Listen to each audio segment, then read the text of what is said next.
Hello, everyone. My name is Eloisa Ramos, and we are here to study the Course in Miracles. And we are studying the text. We're on chapter 12, and I am here with my friend Teresa. Hi, Teresa. And my daughter Sonia, whose video is turned off, but she's there. And let's see. We are on chapter 12, Holy Spirit's Curriculum. Okay, and we finished the way to remember God. So we are in section 3, the investment in reality. I'm just going to read a little bit from the previous section so we can kind of tie them together here.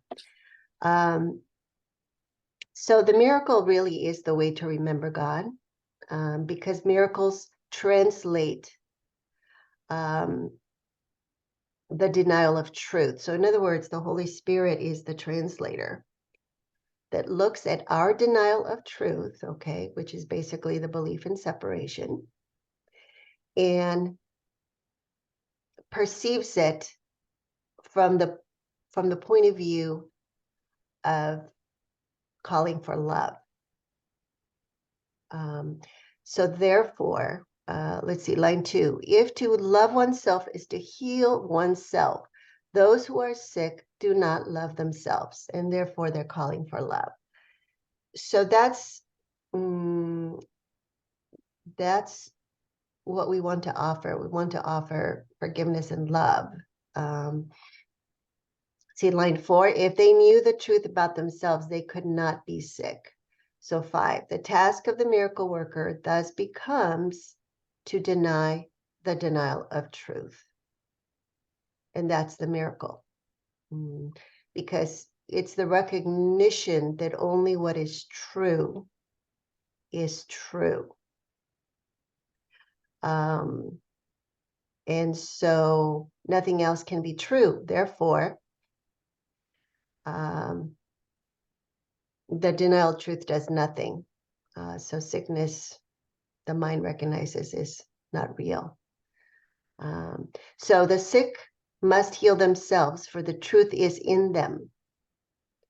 Yet having obscured that the light in another mind must shine into theirs, because that light is there. So we share the same light because we share the same mind, which is the Christ mind. Okay, so let's go to number 3, the investment in reality. Paragraph 1. I once asked you to sell all you have and give to the poor and follow me. This is what I meant.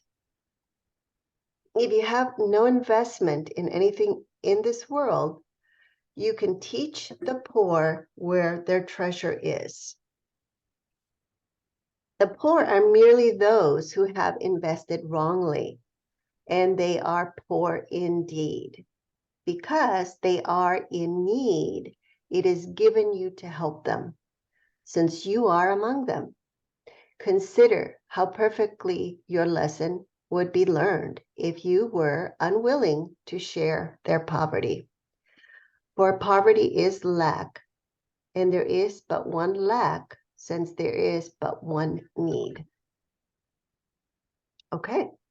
All right. So it does sort of continue with the same theme from the previous section, because we're talking about, a call for love. A call for love is really a lack, believing that we can be separate from love and that we have lost love, or that we lack love, or that we have lost everything, that we're incomplete, all of that scarcity thinking. So here this was in the New Testament. Say, I once asked you to sell all you have and give to the poor and follow me. Okay. And so this is reinterpreting, Holy Spirit reinterpretation. So it means that if you have no investment in anything in this world, okay, you can teach the poor where their treasure is. So it's not referring to necessarily to someone that is financially poor. It has to do with whether we are valuing truth or valuing illusion. So when we value illusion, we are poor because we are valuing what is nothing and has no value in truth.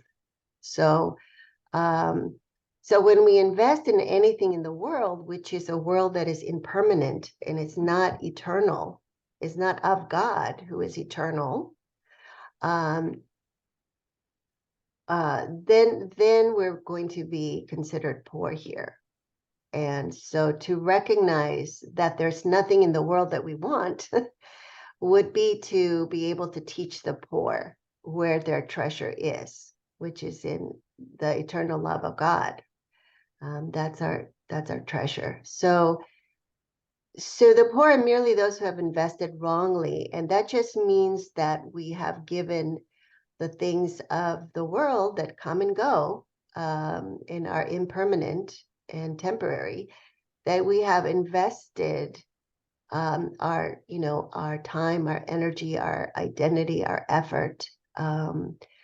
We've invested in those ideas of being separate, being on our own, being self-made, self-sufficient, and we leave God out of the picture. So that's being in need, and it's not that there's inequality there, because it says, since you are among them. So we are the same. We are also in need of God, and of the truth. So consider how perfectly your lesson would be learned, okay, if you were unwilling to share their poverty. So it would be to recognize that we are everything and have everything and therefore lack nothing. And so to remind everyone of that would be to be unwilling to share the poverty and to share the truth that they are whole and perfect as God created them, and that has not changed and cannot be changed. So yeah, okay. Any questions there? No? Okay. All right. Number 2. Do you want to read, Sonia? Yeah. Yeah. Can you hear me? Yes. Mm-hmm. Okay. Suppose a brother insists on having you do something you think you do not want to do. His very insistence should tell you that he believes salvation lies in it. If you insist on refusing and experience a quick response of opposition, you are believing that your salvation lies in not doing it. You then are making the same mistake he is, and are making his error real to both of you. Insistence means investment, and what you invest in is always related to your notion of salvation. The question is always twofold. First, what is to be saved? And second, how can it be saved?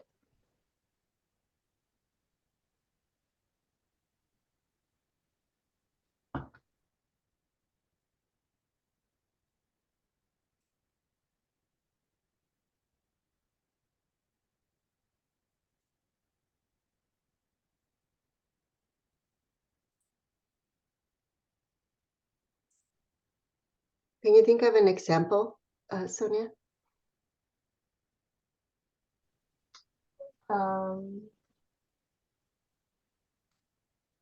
Like maybe somebody wants you to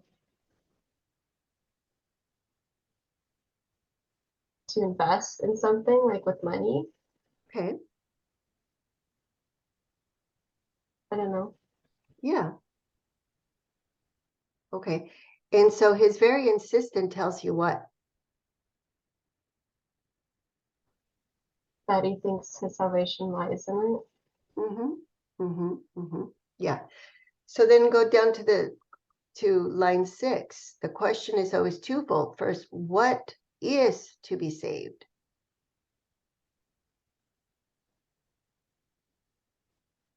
So so investing money in this, in something, okay, is what is he going to save? He thinks he's saving himself, right? Body? But, huh? Okay, well, think of a situation perhaps where say your brother wants to invest in some real estate property, and he says, "Hey, I can't do it on my own. I need a cosigner," or something like that, right? Or he says, "Hey, I don't have enough of a down payment. Can you, go in with me and bring in, another down payment?" Okay, and he's really insistent on that, right? Mm-hmm. Okay, okay. And so his insistence says that that what? That he's looking at it in terms of salvation. So he's saying, look, I'm investing in the world, okay, and um and this is how I'm going to be saved. So what is he trying to save? He's trying to save himself from quote, maybe being homeless, right? Uh-huh. He's saying I need to be a property owner so I can have a place of my own and not end up, homeless. Okay. And second, how can it be saved? Well, I'm going to invest in property. I'm going to invest in the world, right? Mm-hmm. Okay. All right. So he's assuming there's already assumptions there, okay, that he's in the world, that he's separate from his source of salvation, okay, God, and so that he's on his own. So he has to save himself, provide for his body, for the needs of his body. Shelter is one of the needs, okay, and this is the strategy he's using to save himself. Okay.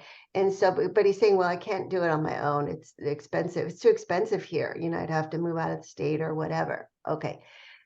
So he approaches you, and because of his insistence, okay, okay, he believes literally that his salvation lies in it. So now, if you have a reaction, okay, and a reaction is kind of an automatic, quick response of like, oh man, I don't really want to do that, which is a refusing and experience a quick response of opposition.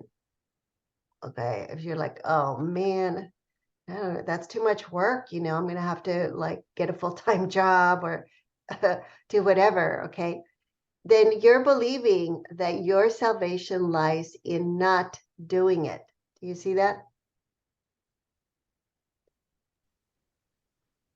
So if you're saying, oh, I don't want that big of a commitment, I don't want to end up with a mortgage, if there's like a responsive opposition to that idea, then that opposition is saying that you believe that your personal investment, your own protection of your own whatever, your own future or whatever, lies in not doing it.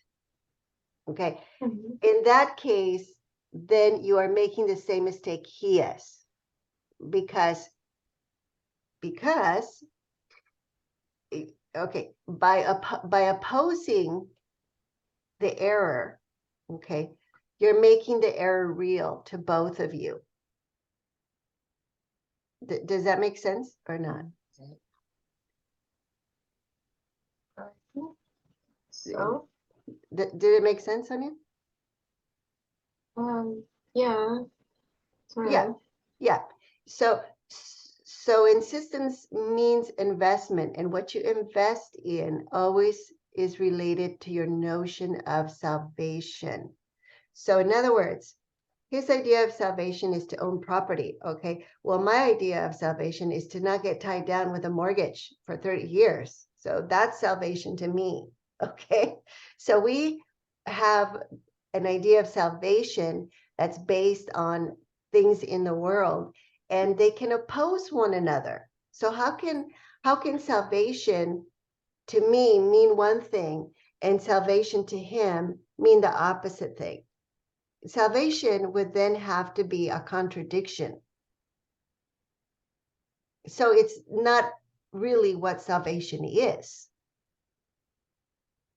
Okay, because it's a contradiction there. It has one meaning to me, and then it has an opposite meaning to him. So neither of us is correct. Both of our minds need correction. That's all it's saying. Okay. Okay. Any questions, Sonia, with that?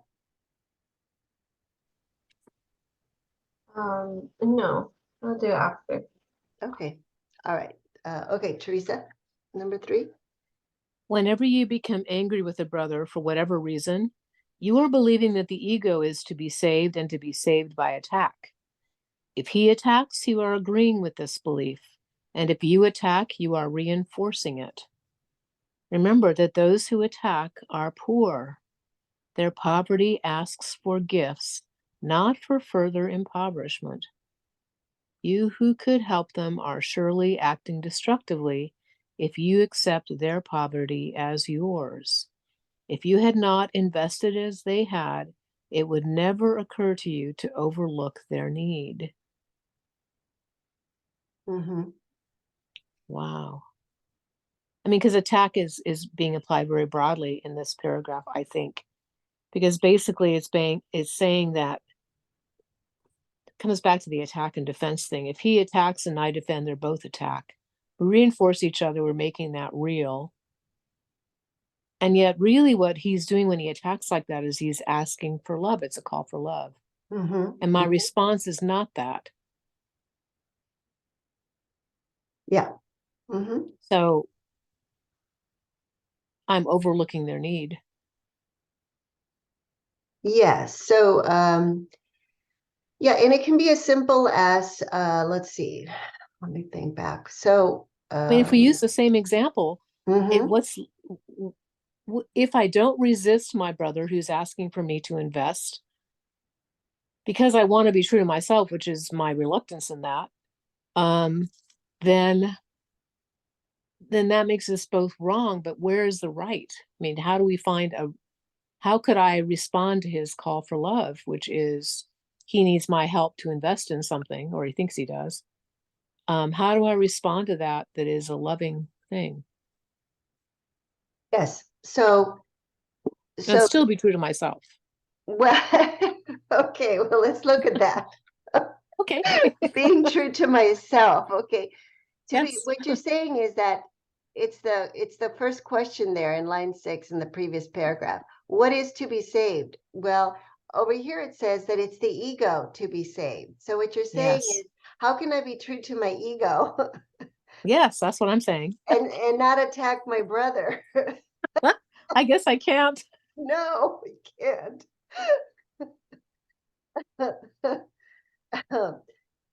Yes, because we're investing in what is illusory. Do you see what I'm saying? We think, Yes. okay, if I invest money with my brother, okay, what if it's a bad investment and I lose my money? Do you see what I'm saying? Yes. So the opposition to it is usually because there's fear of loss in some respect.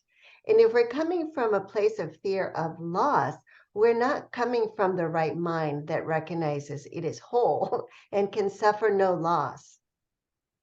You see, so by helping Yes. my brother, I would only be helping myself. So there would be no fear there.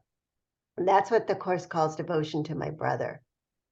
But it needs to come from the whole mind, because otherwise, if we go into it with fear, then we're going to miscreate in that situation. The Got fear, yeah, we'll miscreate, and there you probably will lose some money or something, or at least there'll be conflict in the relationship or whatever. Oh, that So, makes perfect sense. yeah. Yeah, and it's really hard because, when we think about money, and especially with the example that I gave, in the world, we tend to look at decisions as a matter of degree, right? Of loss. So, for example, it's not like he says, "Oh, let's go. Why don't you come with me? Let's go gamble." And you don't really want to. But you say, "Okay, well, I can go, and maybe I can, limit myself to $50." Okay. Well, this is a real estate venture. I mean, this you're talking, tens of thousands of dollars of an investment. So we tend to want to separate the big investments from the little investments. Do you see what I'm saying? So we're saying, yeah, I'm willing to go along with my brother when he insists on something, if it's not a potentially big loss to me. But if it's a big loss to me, well, no, I have to put my foot down. I have to draw a line somewhere. So, but the miracle, there is no matter of degree. So, um, so it makes it, it's about letting go of the idea that just because I'm investing a larger sum, that there is actually a greater amount of risk. That's that's what we tend to think. That's how we give size to quantities that big numbers. Um, but it can be a very, very simple situation. I'll give you an example. So we were we went we were going to a place in the next town. We were driving. Actually, my husband was driving, and he was supposed to get off on the exit, and he passed up the exit. So he said, "Oh, I was supposed to get off there." Yeah. He says, "Well, I go, yeah, you can just get off at the next exit." He goes, "Yeah, I'll just get off there and come around." So, I'm more familiar with the place where we were going to. So when he took the next exit, I was saying to him, yeah, you don't even have to go back on the freeway. You can just take the street down, right? And he said, "Oh, well, I was going to go this other direction down this other street, you know?" And so, and so I said, let's see, what did I say? Well, I mean, as far as I'm concerned, he could have gone whichever way he wanted. I was just making a suggestion. I go, you can just go straight this way, okay? But I made the assumption that somehow he needed my help, okay? And his reaction to that was one of opposition. So I could tell that he was a little angry there. So when you become angry with your brother, you are believing that the ego is to be saved and to be saved by attack. So the thing about it is that at the moment I didn't realize that but his reaction would have indicated that he was feeling vulnerable. And I hadn't realized it until after the fact, because he took it personally, my wanting to give him instructions on how to get there.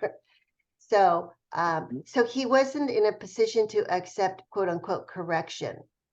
And I hadn't realized it before, but it was because he missed the exit. So he was feeling bad for having missed the original exit already.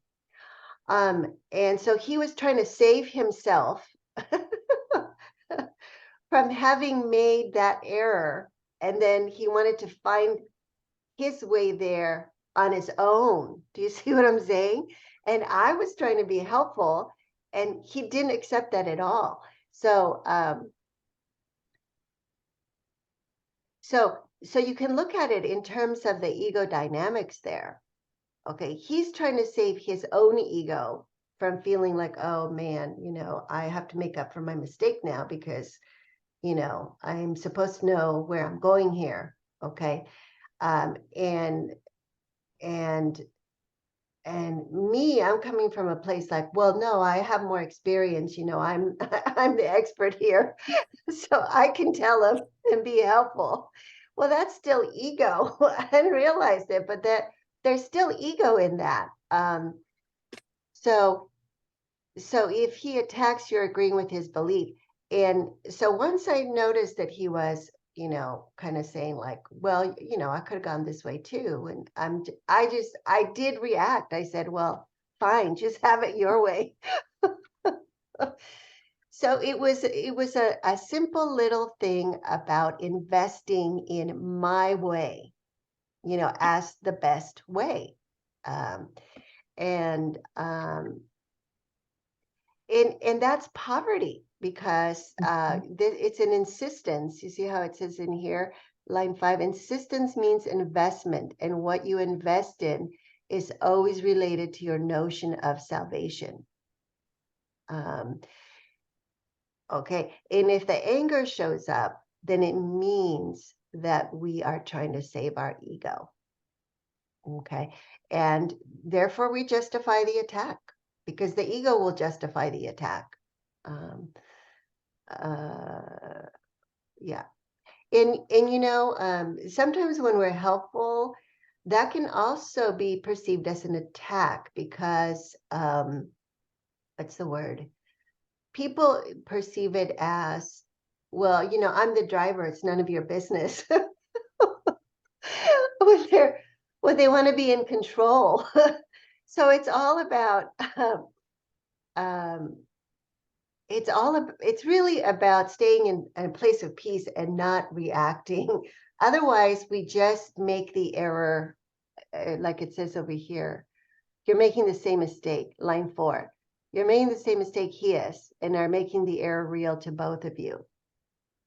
So, yeah. Okay. Any questions with that? So see line 6. If I had had no investment, it would never occur to you to overlook. No, that's not it. If you had not invested as they had, it would never occur to you to overlook their need. Yeah, so I would say that I overlooked his need there. His need, because yeah, I wasn't able to really see that it was important for him to correct his own mistake. Okay, paragraph 4. So recognize what does not matter. Okay, so definitely it did not matter how we got there.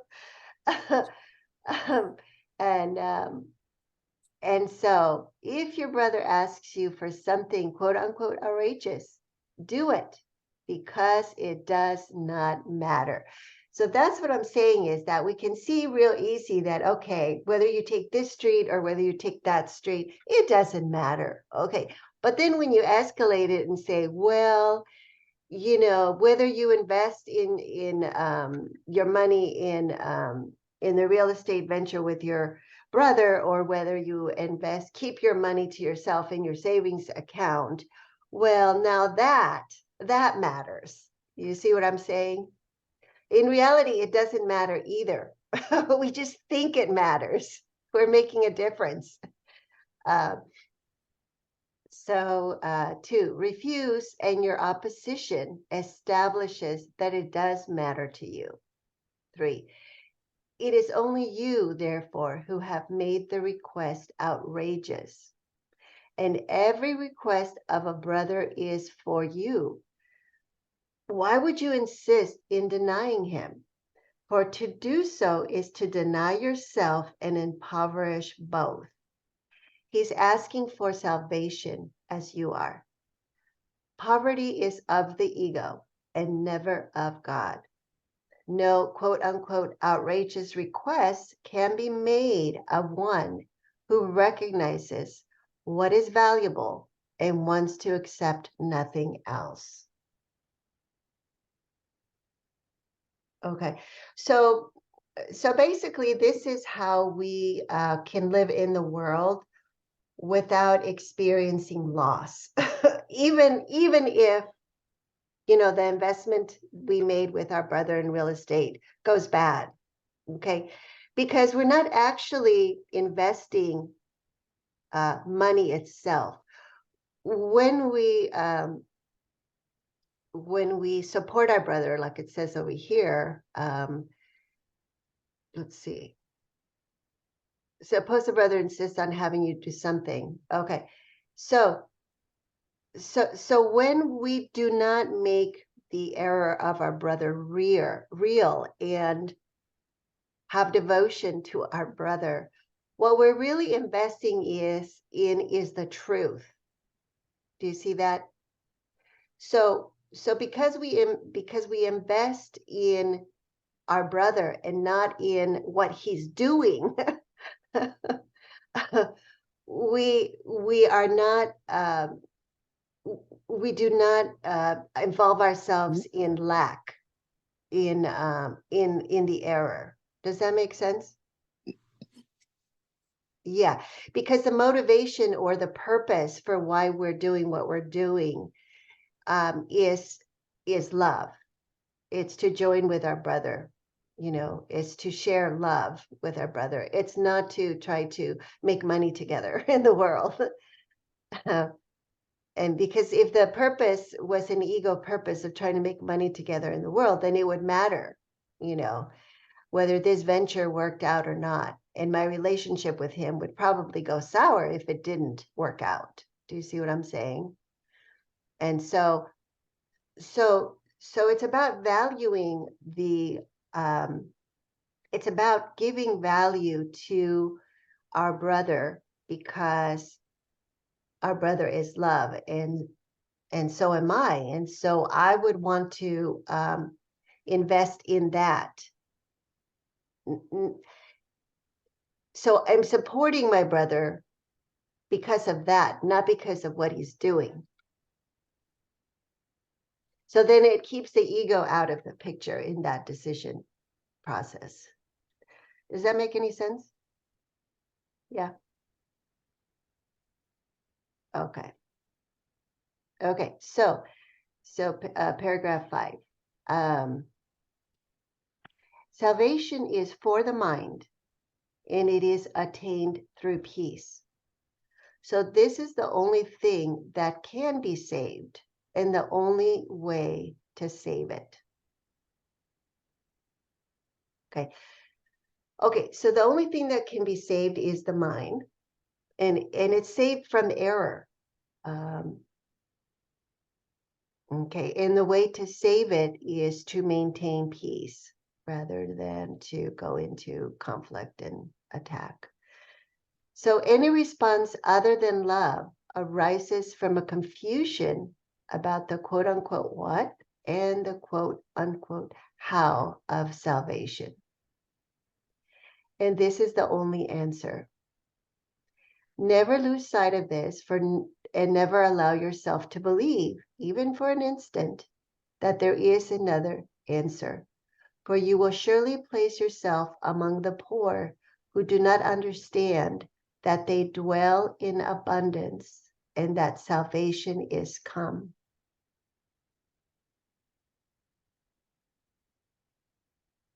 Okay. Okay, so so what we learn by practicing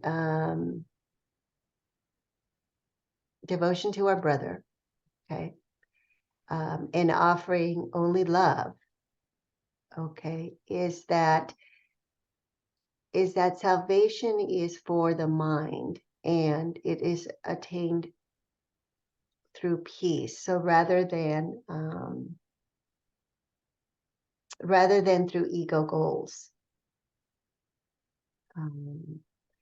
because the error. So when our brother asks for something, and the error is in that they are trying to save their ego, they're trying to save their, you know, themselves as a separate self. That's an ego, from quote unquote being homeless or being embarrassed because they don't own property or something like that. that's the error that needs to be corrected, and that needs salvation in the mind. So it's not what happens in the world that is going to save anyone. It's what happens in the mind when we either correct the error or not correct the error, and then the experience comes from there, of either peace or suffering and conflict. So, okay, so okay, so when we do not understand that we dwell in abundance, okay, because we are not that character that seems to be in the world. We are the Son of God that is created in the likeness of his Creator, and is still dwelling in the mind of God in heaven. So that's the dwelling in abundance, that we have not forgotten that we are whole and complete and have everything. Yeah, so we don't fall into the idea of scarcity and lack. Okay, number 6. Sonia? To identify with the ego is to attack yourself and make yourself poor. That is why everyone who identifies with the ego feels deprived. What he experiences then is depression or anger, because what he did was to exchange self-love for self-hate, making him afraid of himself. He does not realize this.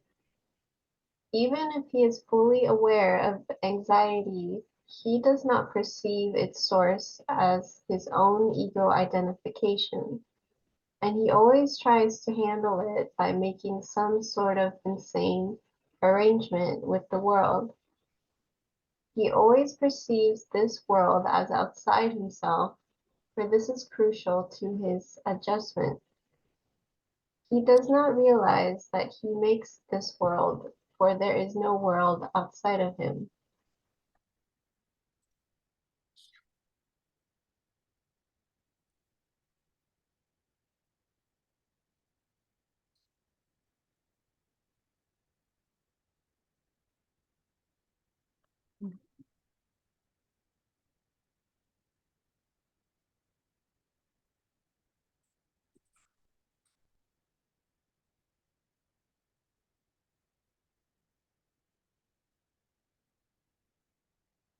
Anything, Sonia, you want to say with that?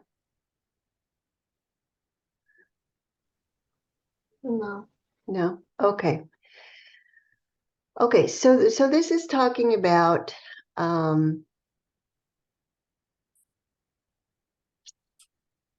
idea of believing that we are separate, okay, is to identify as an ego. And when we do that, okay, we're believing that we are on our own, okay? God is out of the picture, so we don't have God as a provider or resource to trust that we are taken care of, that we have everything that we need, that we can lack nothing, okay? That's why it's an attack to ourself when we identify with the ego, because we're literally making ourselves poor, because we are forgetting, oh, wait a minute, God loves me, God provides for me, and I trust in that. And if I trust in that, then I feel completely safe and secure. And the things of the world I don't take the things of the world seriously. Okay. Because because the inner security, safety is inner peace. It's well-being, it's health. So I'm not going to feel deprived of anything. So, and I'm not going to go into comparing myself, okay? That's where the deprivation comes here in the next paragraph, in the next sentence. That's why everyone who identifies with the ego feels deprived, okay? Because we're always comparing, and so we're always saying, oh my goodness, well, there's always someone else that has more than I do, okay? And once we see that, once we make that difference, okay, we're making the ego real, and we're saying, oh, they have more, I have less, so I must be deprived of everything, okay? And that's where we experience depression, you know, or anger. That's where we experience um, um, either oh, that's really sad, you know, that there's people that have so much, and there's people that have almost nothing, you know, nowhere to live, no money, whatever. It's because of the comparison, and then it can, you know, it can turn to anger. Well, that's not fair, you know. Why is it that you know? And then we go into, well, you know, who made this world? Who made it unequal? And we think, well, it's got to be God, or it's the government, or we try to find someone to blame for the inequality that we perceive, okay? Well, down here, you see, 6 says he always perceives the world as outside himself. So he's thinking there's a world outside here, and it's not equal. There's inequality, there's poverty, there's all this war, there's all this conflict, you know, and it must be so and so who's at fault. It must be the government who's at fault. It must be, you know, whoever who is at fault. Okay, but he does not realize, line 7, that he makes this world, for there is no world outside of him. So this is a world of projection, of perception, and it's our mind that is making that picture of the world that we see. That's why people have different points of view, and they see the world in different ways, and they have their own individual and unique experiences.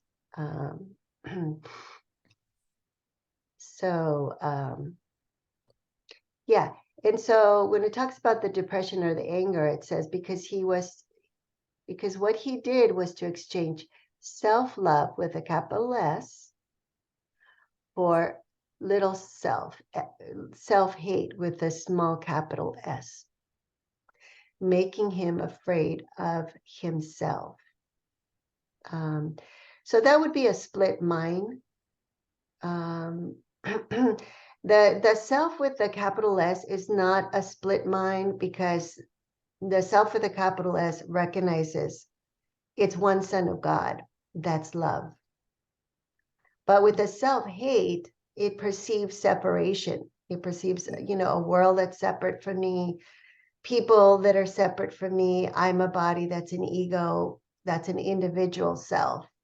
And if there's self-hate, I'm going to have to split my own mind for there to be a self that hates the self. There has to be two selves in there, making him afraid of himself. So part of him is going to be conscious, and the other part is going to be unconscious. So he's going to be afraid of that unconscious self, because he perceives him as not loving, and in opposition to himself. Yeah. So that's where the projection comes in. So that's why 5 says, even if he is fully aware of anxiety, he does not perceive its source. The source is always internal, but we tend to perceive source as cause, as separate, as out there in the world, you know, like, oh, it's the economic situation that's the source of my anxiety, or it's because, you know, my father just passed away that I feel anxious, or, you know, so we always attribute anxiety to something separate and outside from us, rather than our own internal thinking here. Yeah, so we don't consider our own ego identification as the source of sickness, of anxiety, of depression. of anger. We think, oh, no, he made me angry. He said this, this, and this. So that was the cause. But all of our reactions are internally caused. Let's see. Yes. And so then the way that we try to solve that, because we perceive everything as being separate from us and outside of us, is we try to handle it by making some sort of quote unquote insane arrangement with the world, So,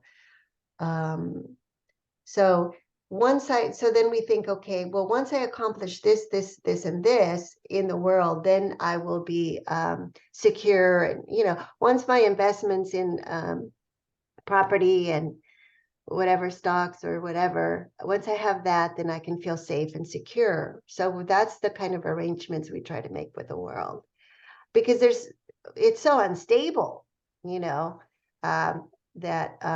we try to find quote unquote some kind of stability, which of course it's never guaranteed. So, but it's because, yeah, we perceive this world as outside of ourselves. Okay, so number 7. Teresa. If only the loving thoughts of God's Son are the world's reality, the real world must be in his mind. His insane thoughts, too, must be in his mind, but an internal conflict of this magnitude he cannot tolerate. A split mind is endangered, and the recognition that it encompasses completely opposed thoughts within itself is intolerable. Therefore, the mind projects the split, not the reality. Everything you perceive as the outside world is merely your attempt to maintain your ego identification, for everyone believes that identification is salvation. Yet consider what has happened, for thoughts do have consequences to the thinker. You have become at odds with the world as you perceive it because you think it is antagonistic to you. This is a necessary consequence of what you have done. You have projected outward what is antagonistic to what is inward, and therefore you would have to perceive it this way. That is why you must realize that your hatred is in your mind and not outside it before you can get rid of it, and why you must get rid of it before you can perceive the world as it really is. Wow, this is talking about blocks too. I mean, because misperceptions are blocks. Yes, well, the whole world is a misperception. Yeah. And all that blocks us being one with God and one with our brother. So we're saying that the world's reality, the real world is in our mind. And what's true is really there are only loving thoughts. And yet, because we see a world and we're in this ego thing, we create a split mind, and we find it intolerable. So we make perceptions on the outside world in order to preserve what we consider to be ourself. So you were talking here about projection. So when you see something out in the world, what you really need to do is look inside, because that's where the problem lies. And he talks specifically about hatred. Hatred is in your mind and not outside of it. So you need to look at what's going on in you, and then it won't appear in the world anymore. It's a mirror. Yeah. Yes. Wow, that's still such a tough one, because a lot of times it really looks like it's coming from out there. Well, that's what projection is. Exactly. I mean, that's why we make I'm really projection. unaware. I guess my ego depends on it. It's life depends on projection. It does. It does. And that's why it clings and clings and clings to the fact that it really looks like it's out there. Well, yes, because that's the only way that it keeps the split mind split. The interesting thing is it says in line 3, the split mind is is endangered by what goes on, but that is intolerable to us. It's interesting to me. So we're always seeking peace, even if we're doing it through the ego or trying to. Yes. So both our sane and insane thoughts are in our mind. Okay. But the internal conflict, but to be aware of that internal conflict, the magnitude would be intolerable. Okay. And we would have to decide in that moment, okay, that we could not keep both. So in order to believe that we can keep both, we have to project the conflict. We have to project the opposition. We have to project the belief in separation of the split mind. Because the awareness of holding opposing beliefs is what endangers the split mind. You see, because when we bring the error to the Holy Spirit for undoing, we're endangering the split mind. That's why the ego can react. Gets a little vicious there, okay? Because we're willing to look now at the error without projecting it so that it can be undone.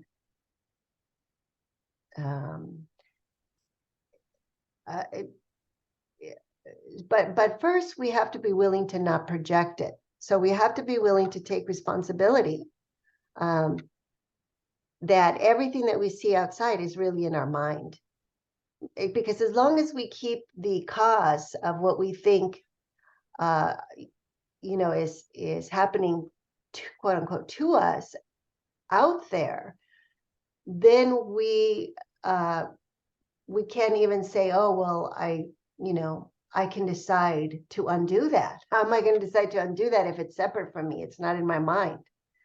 You see that? So the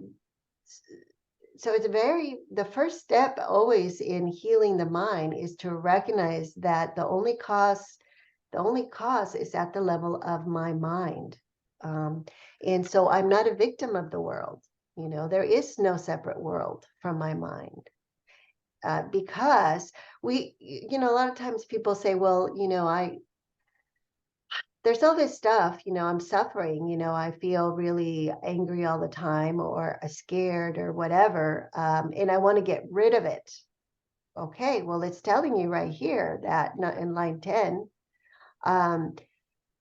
that the first thing you have to realize is that it's not outside of you. Okay, because if you believe it's outside of you, you're not going to be able to get rid of it. Because you have no control over it if you believe it's outside of you. Yes, there's no resolution. You're just always stuck in ego. Yes, and that entails suffering.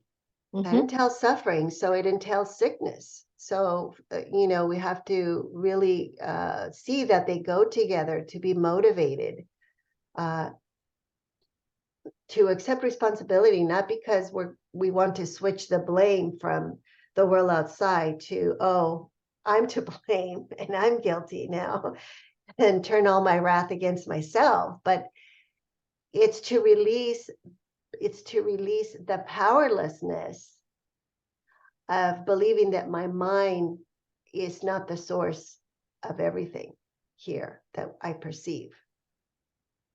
It's just to bring back the power to where it belongs, which is in our mind. It's and it's always the decision, right? Whether to identify with the ego or to remember God, the truth of how we are created as the Son of God. So,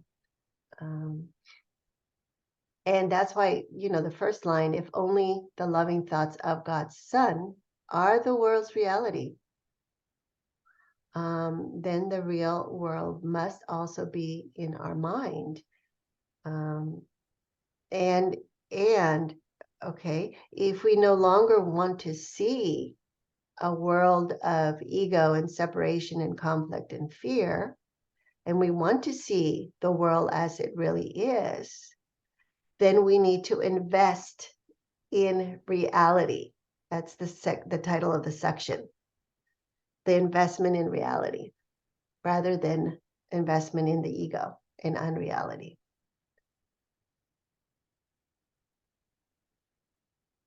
Okay, number 8. My turn, I think. I said before that God so loved the world that he gave it to his only begotten Son. God does love the real world, and those who perceive its reality cannot see the world of death. For death is not of the real world, in which everything reflects the eternal. God gave you the real world in exchange for the one you made out of your split mind, and which is the symbol of death. For if you could really separate yourself from the mind of God, you would die.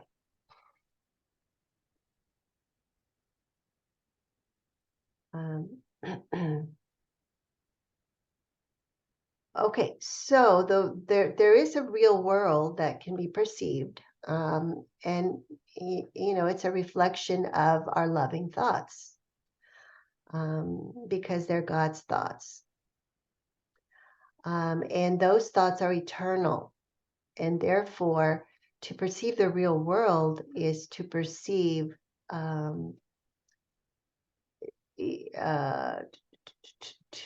to not perceive a world of death, which means that the body would lose its what's the word? You know those pictures where they have like a background and a foreground and you see two different pictures, depending on how you focus your eyes? It reminds me of a little bit of like what it's saying here.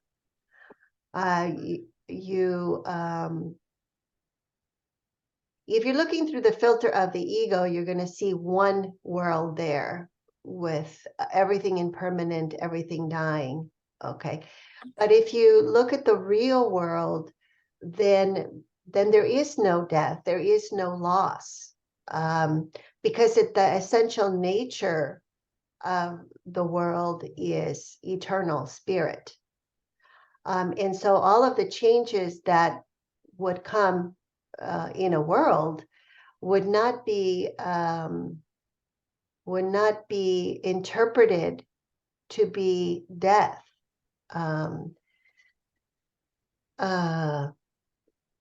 because the physicality would not be seen as separate things, because it would just all be seen as one mind. So you would not have bounded. There's a section in the course where it talks about one of the lessons. You think you see separate houses, you're walking on the street and you see separate houses and separate things, and that's not the real world. So until we have an experience of the real world, it's not, let's see, it's not an easy thing to imagine, because we have to let go of the whole perception of separation, because it's what the ego thoughts project.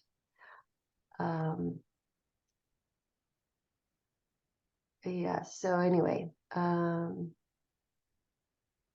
yeah, so the separation never happened. So line 5, if you could really separate yourself from the mind of God, you would die, and therefore there would be no eternal life. Do you see what I'm saying? God would be basically annihilating God. If there was something that God created that could actually die, well, then God could not be eternal, because the eternal has to create like itself. If it could create unlike itself, then it could not be itself. So anyway, okay, 9. Sonia? The world you perceive is a world of separation. Perhaps you are willing to accept even death to deny your Father. Yet he would not have it so, and so it is not so. You still cannot will against him, and that is why you have no control over the world you made. It is not a world of will because it is governed by the desire to be unlike God, and this desire is not will. The world you made is therefore totally chaotic, governed by arbitrary and senseless laws, and without meaning of any kind. For it is made out of what you do not want, projected from your mind because you are afraid of it. Yet this world is only in the mind of its maker, along with his real salvation. Do not believe it is outside of yourself, for only by recognizing where it is will you gain control over it. For you do have control over your mind, since the mind is the mechanism of decision.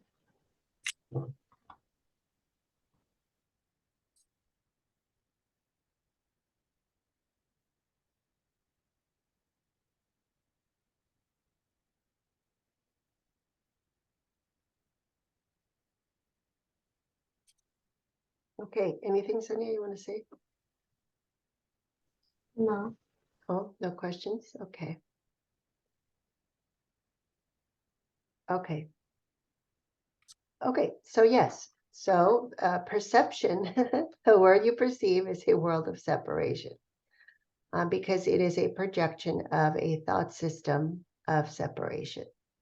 And let's see.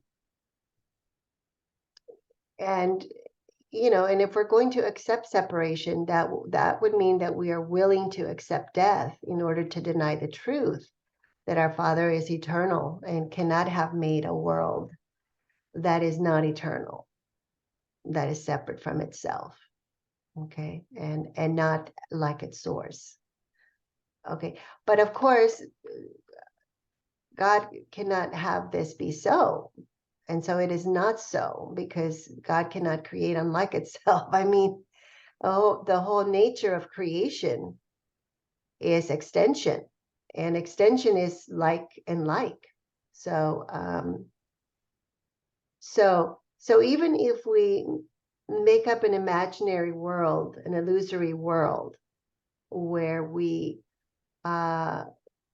dream that there's a will that can oppose the will of God, and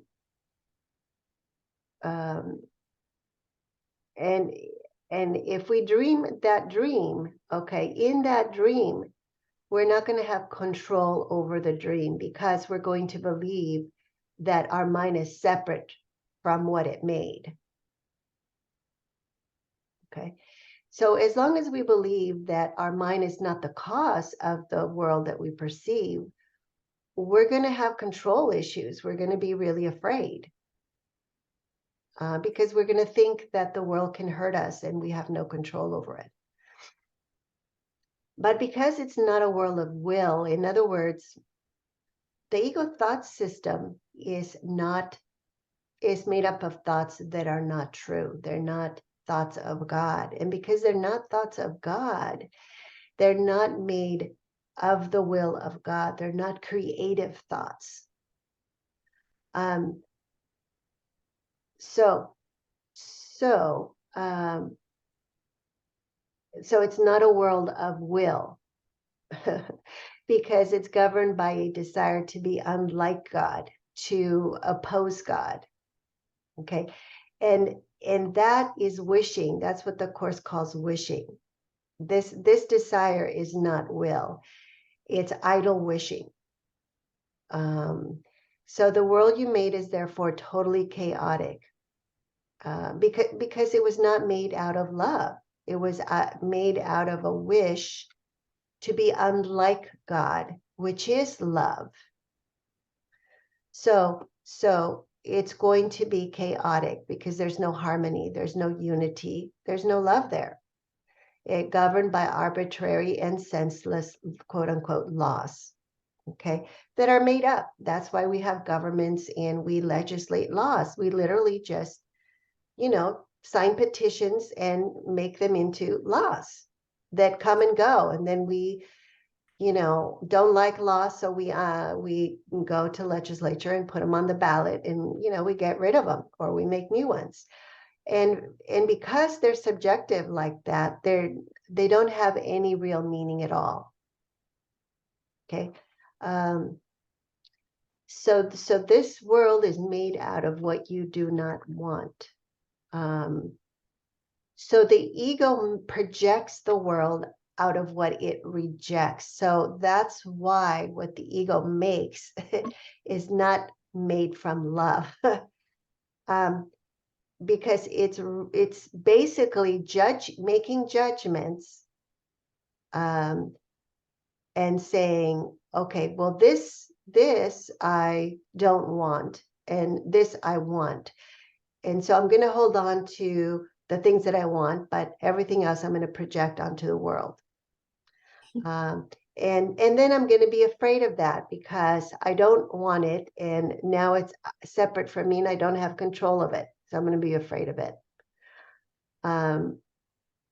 Okay, but even though we do that, okay, we still thoughts cannot leave the mind.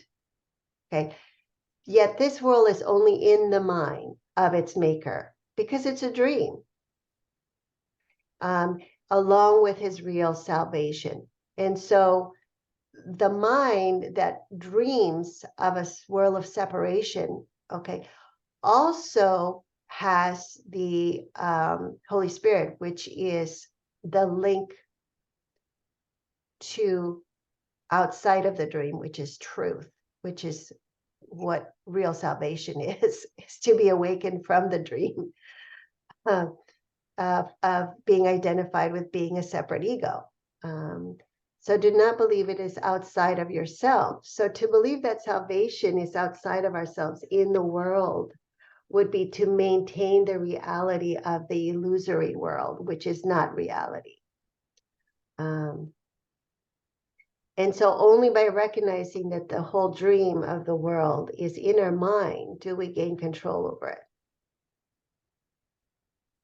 And we do have control over our mind because we can decide for ego or we can decide for love. That's our decision. The miracle or the grievance, love or fear. That's the mind. That's our power. That's what we are. It's a powerful self. It's a mind that decides. It's a mechanism for decision, either correction or no correction, and we stay stuck in the dream of separation. Okay. Any questions? Oh, okay. Next paragraph, 10. If you will recognize that all the attack you perceive is in your own mind and nowhere else, you will at last have placed its source, and where it begins, it must end. For in the same place also lies salvation. The altar of God where Christ abideth is there. You have defiled the altar, but not the world. Yet Christ has placed the atonement on the altar for you. Bring your perceptions of the world to this altar, for it is the altar to truth. There you will see your vision changed, and there you will learn to see truly. From this place where God and his Son dwell in peace, and where you are welcome, you will look out in peace and behold the world truly. Yet to find the place, you must relinquish your investment in the world as you project it, allowing the Holy Spirit to extend the real world to you from the altar of God.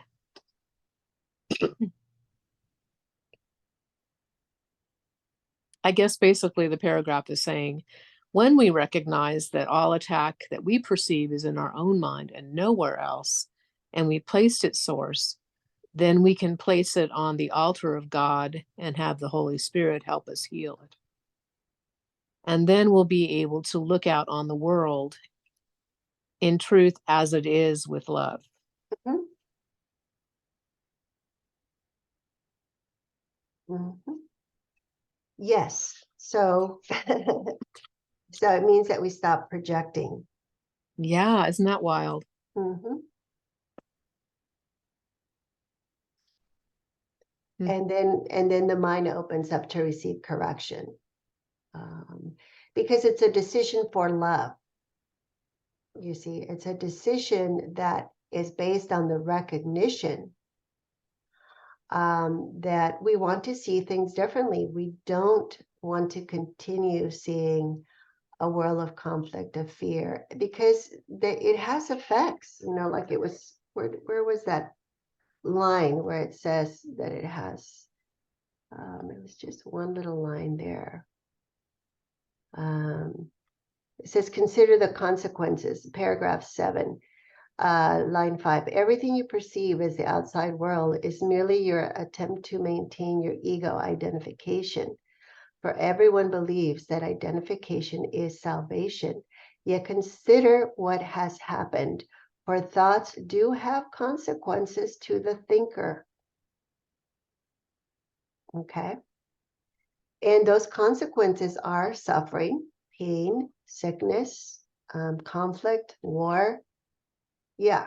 So, once we make that connection, oh boy, my ego identification is bringing me all these experiences of suffering. I am much more motivated to let go of that identification. And no, it's not salvation. It's really more like damnation. But, once the mind can see that, it no longer is so easily deceived by the ego to protect it. Yeah. And it's much more, what's the word? Willing to choose peace rather than to invest in the ego and in attack and, that all that whole thing we were talking about earlier. Yeah. My way, your way, all of that. So, okay. So let's see, unless there's any questions, we can stop. Okay, the next section is seeking and finding. Okay, so, all right. So thank you. Thank you, everyone. And until next time, bye.